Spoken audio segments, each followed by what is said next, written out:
사람의 마음이 변한다는 것이 여러분 쉽습니까? 어렵습니까? 네, 참 어려운 일입니다. 그것도 마음이 참 완고하여 딱딱한 마음을 바꾼다는 것은 참 쉬운 게 아니에요. 어제 어떤 병원에 방문을 갔는데 이제 엘리베이터를 타려고 이렇게 기다리는데 어떤 나이가 많이 드신 어르신인데요, 환자인데 장기 환자인 것 같습니다. 이렇게 병원 청소하시는 분이 그분한테 막 뭐라고 하더라고요. 그러면서 그 어르신 때문에 내가 맨날 놀라요. 그러면서 막 제주말로 막 뭐라고 하시고, 또 엘리베이터를 타고 올라가는데 거기도 이렇게 직원분이 이렇게 타시는데 또 비슷한 이야기를 하시더라고요.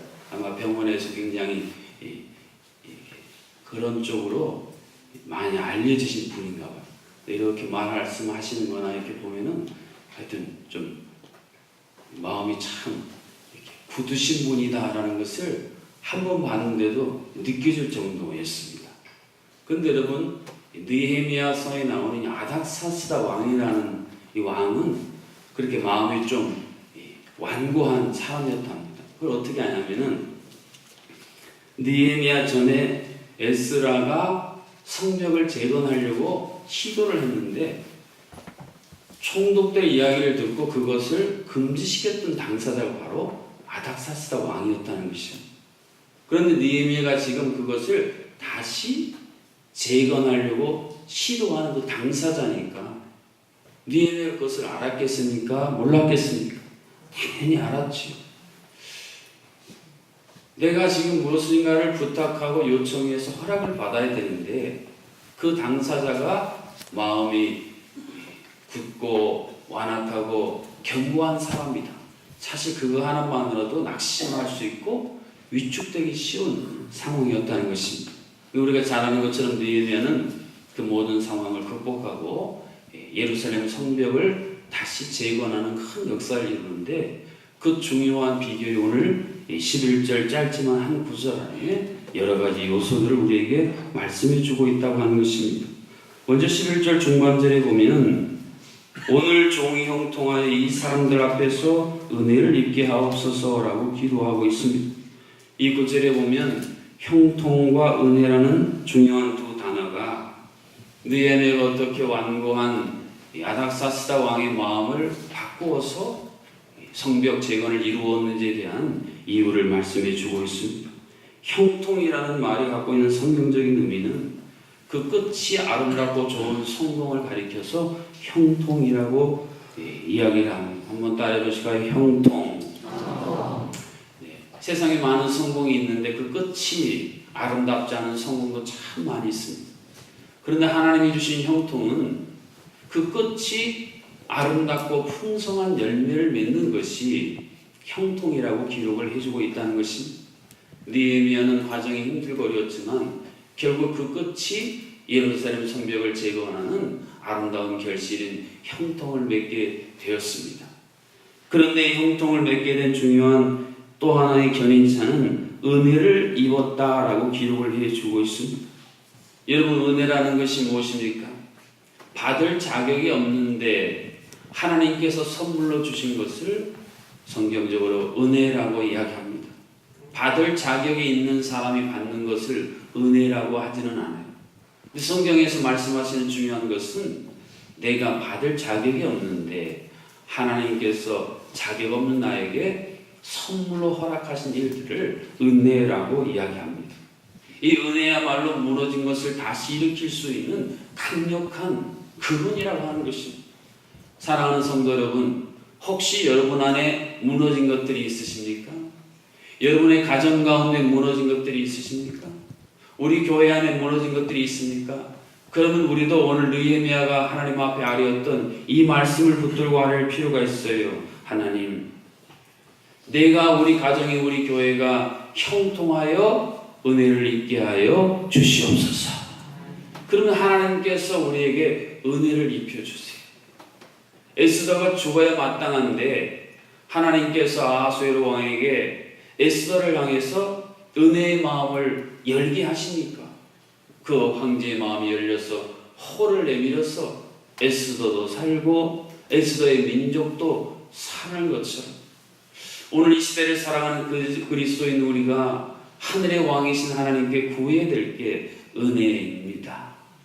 은혜 아니면 살 수 없네라는 아름다운 찬양의 고백처럼 하나님의 자녀, 하나님의 사람들은 날마다 하나님을 향해 고백해야 할 중요한 고백 중에 하나가 바로 하나님의 은혜 아니면 내가 살 수 없습니다. 하나님이 그런 고백을 기뻐하세요. 왜냐하면 여러분, 인간의 타락은 어디에서 시작됐습니까? 하나님의 은혜 아래 살던 인간들이 하나님의 은혜 없이도 살 수 있을 것처럼 착각하면서부터 인간의 타락이 시작된 겁니다. 하나님의 절대적인 은혜가 아니면 살 수 없다고 여길 때는 하나님과 늘 동행하고 하나님께 늘 묻고 하나님의 말씀을 경청했는데 하나님의 도움 없이도 살 것 같은 생각이 들기 시작하면 그때부터 하나님과 단절되기 시작하고 하나님께 묻지도 않고 듣지도 않고 자기 소견에 오른 대로 살아가는 것이 바로 성경이 말하는 인간의 범죄요 타락의 뿌리라고 하는 것입니다. 오늘 이 새벽에 여러분 자신을 하나님 앞에 진지하게 돌아볼 수 있기를 바랍니다. 하나님, 나는 하나님의 은혜가 없이는 살 수 없는 존재라고 고백하며 살고 있습니다. 아니면 하나님의 은혜 없이도 살 수 있을 것 같아. 아니, 한 걸음 더 나아가서 나는 하나님의 은혜 없이도 살 수 있다라고 여기면서 살아가고 있는지 우리가 하나님 앞에서 겸손하게 질문해야 할 중요한 제목이라고 하는 것입니다. 이처럼 형통하여 은혜를 입기 위한 사람들의 고백이 11절 상반절에 이어집니다. 주여 구하오니 귀를 기울이사 종의 기도와 주의 이름을 경외하기를 기뻐하는 종들의 기도를 들으시고, 여기 보면은 형통하여 은혜를 입히시는 하나님에 대한 중요한 고백이 있는데 귀를 기울이사라고 기록해주고 있습니다.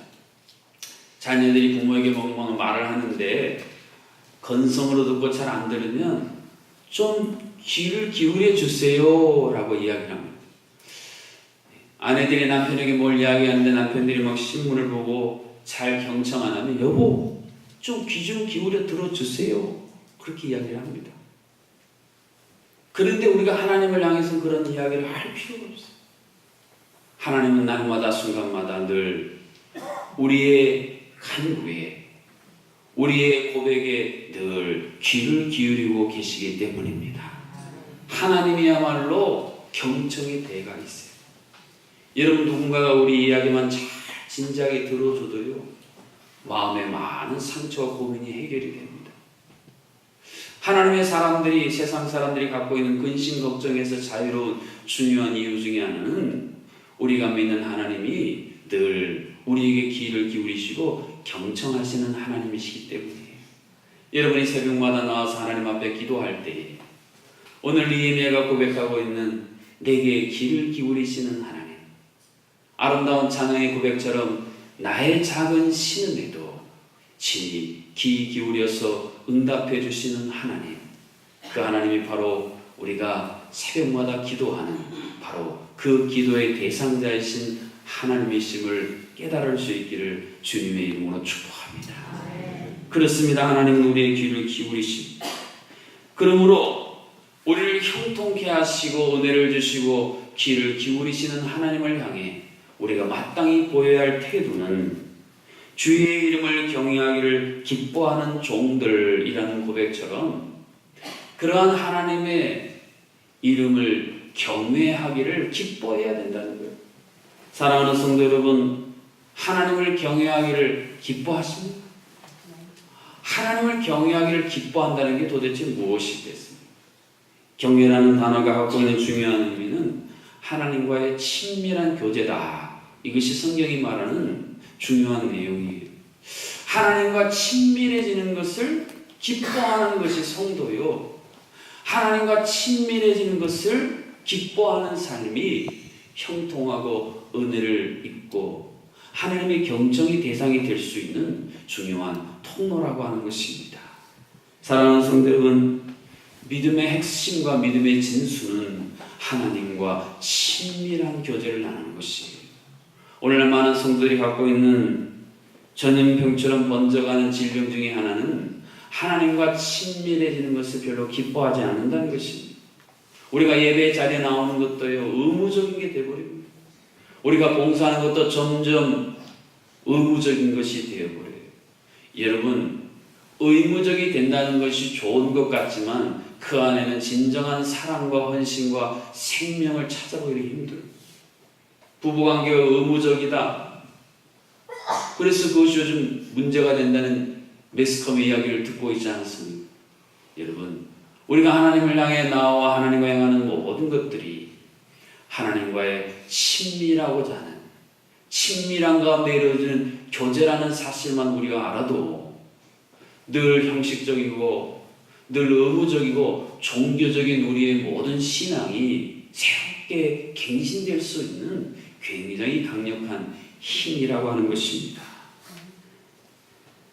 믿음 미션이라고 불리우는 중국 내지 선교의 창시자인 허드슨 테일러가 그 어마어마한 위대한 선교의 역사를 이루었을 때 누군가가 물었을 때 그 비결에 대해서 이렇게 대답했다고 합니다. 한번 따라 해보실까요? 오직 기도로 사람들을 움직였을 뿐입니다.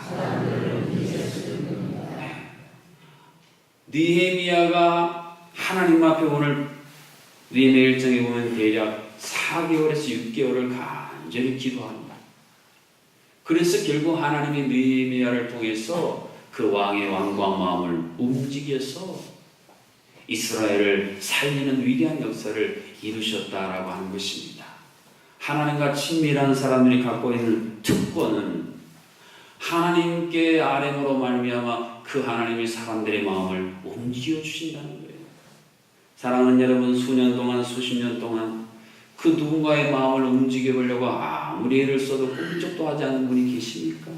그렇다면 오늘 느헤미야가 고백하는 하나님, 귀를 기울이시고 형통케 하시고 은혜를 주시는 그 하나님과의 친밀한 다가감을 통해 우리는 사실 하나님과 친밀할 수 없는 사람들이지 않았습니까? 그런데 예수님이 하나님과 친밀할 길을 열어주시고 휘장을 찢으시고 주의 은혜의 보좌 앞에 언제라도 누구라도 그 보혈을 의지하면 담대히 나아가 그 하나님과의 친밀한 나눔을 통해 그 하나님의 위대한 통치의 권세가 나를 통해 가정 가운데 교회 가운데 불같이 일어나는 그것이 오늘 이 예배가 보여주는 아름다운 능력 있는 기도의 실체라고 하는 것입니다. 그때 내가 왕의 술관원이 되었느니라. 자신의 인생을 돌아보니 참 자격 없는 내가 이 이방 땅 이방 제국에서 하나님이 요직을 맡겨주셨다는 이 사실을 돌아보면서 느헤미야는 이미 동일하게 역사하신 하나님을 의지하고 그것을 굳게 마음에 붙들고 있었다는 아름다운 고백입니다. 오늘 여러분의 인생 가운데 하나님이 이미 허락하신 많은 것들이 있습니다. 근데 우리는 그것을 잊어버려요. 광야 이스라엘 백성들처럼 다 잊어버리고 그저 내 앞에 현실에 부딪힌 그 문제, 나를 가로막고 있는 태산에만 너무 몰두하다 보니까 그것 때문에 낙심하고 절망하고 하나님을 원망하고 심지어는 하나님에게서 멀리 방황하고 떠나는 게 어리석은 인생의 현 주소인 것입니다. 오늘 하나님께서 이미 여러분의 인생 가운데 허락하신 것들을 돌아보며 과거에도 이렇게 역사하신 하나님, 오늘도 동일하게 역사하신 하나님, 장래에도 그렇게 역사하실 그 하나님을 향하여 마음의 문을 열고 가까이 나아가 하나님이 오늘 이 시대를 통해서 느헤미야처럼 무너진 것들을 다시 일으켜 세우시는 그러한 재건의 주인공들로 쓰임받을 수 있기를 주님의 이름으로 축복합니다. 이 시간 주신 말씀 가지고 함께 기도하겠습니다. 하나님, 아무리 완고하고 견고한 마음도 변화시키시는 그 하나님, 내 기도의 귀를 기울이시고 나로 하여금 형통의 은혜를 입게 하신 하나님, 오늘도 그 하나님과 친밀한 가운데 살아가게 하시고 그 하나님의 은혜를 힘입어 살게 하셔서 무너진 것들을 다시 일으켜 세우는 재건의 주인공으로 내가 쓰임받게 하여 주옵소서. 많은 질병으로 고통당하는 환우들, 또 스스로의 입원 중에 있는 환우들 하나님 속히 건강을 재건하여 주시고 또 수능을 앞두고 있는 우리 자녀들 또 진로와 결혼과 여러 가지를 고민하는 자녀들 하나님께서 일으켜 세워주시고 제주종합교회 한국교회 이 나라의 민족 하나님이 다시 일으켜 세워 주옵소서. 내일부터 토요일까지 있을 영성수련을 통하여 많은 참여자들이 하나님과 깊은 친밀함의 교제를 누리게 하여 주옵소서. 우리 이러한 기도 제목을 가지고 함께 합심하여 기도하겠습니다. 우리의 기도에 귀를 기울여 주신 하나님 감사합니다. 죄로 물들고 폐역하고 완악한 우리를 날마다 긍휼히 여겨서 변화시키시고 우리에게 형통과 은혜를 입혀주심으로 말미암아 오늘도 우리가 하나님 앞에 나와 하나님과 대화하는 친밀함의 은혜를 주시니 감사합니다. 하나님, 내가 바꿀 수 없는 존재들, 환경들, 또 우리의 약함으로 말미암아 우리가 낙심하고 절망할 것이 아니라 이 모든 것들을 바꾸어 주실 하나님을 향해 오늘도 마음을 쏟아놓게 하시고 그 하나님의 보좌 앞에 담대히 나아가 하나님께 아뢰므로 말미암아 하나님이 바꾸어 주시고 하나님이 변화시켜 주시고 하나님이 막힌 물꼬를 드시사 형통케 하신 은혜를 오늘 하루도 누리게 하여 주시옵소서. 질병으로 고통당하는 하루들 하나님 아버지 무너진 건강이 재건될 수 있는 은혜를 허락하여 주시옵소서. 수능을 앞둔 우리 자녀들 결혼과 취업과 여러 가지 문제들로 고민하는 자녀들 하나님 그들의 길에 형통의 은혜를 입혀 주시옵소서. 하나님 날로 점점 침몰해가는 한국 교회 가운데 다시 한번 은혜를 입혀 주시사 하나님 일으켜 세워 주시옵소서. 이 나의 민족을 주여 긍휼히 여기시어 북녘 땅을 불쌍히 여주시사 불가능한 것들이 다시 한번 가능해질 수 있도록 하나님 도와 주시옵소서. 오늘 하루 우리가 살아갈 때 하나님 우리를 떠난 물고기가 살 수 없듯이 하나님 은혜 아니면 살 수 없다는 것을 고백하며 살게 하시사 늘 하나님 가까이 하나님과 함께 살아가는 복된 하루 되게 하여 주옵소서. 자녀 어려움을 걸린 420, 421국을 기억하여 주셨소. 고백한 자녀들은 늘 깊은 기도를 통하여 기도의 능력과 아름다운 맛을 맛보는 귀한 구역, 귀한 가정, 교구 식구들 되게 하여 주옵소서. 예수님의 이름으로 기도하옵나이다. 아멘. 이제는 이 땅에 오셔서 친히 우리의 고민과 고통과 아픔을 기울여 들어주시사 우리를 도와주시고 하나님을 향해 나아갈 새로운 생명의 길을 열어주신 우리 주 예수 그리스도의 은혜와 오늘도 우리의 삶에 형통의 역사를 이루어주시는 하나님 아버지의 크신 사랑하심과 날마다 우리 가운데 하늘의 은혜를 머금게 하시사 그 은혜로 살게 하시는 성령 하나님의 교통하심이 새벽의 모든 성도님들 가운데 오늘 하루 우리의 삶 가운데 오늘 있어질 모든 일들 가운데에 이제로부터 영원토록 함께하여 주시기를 간절히 축원하옵나이다. 아멘.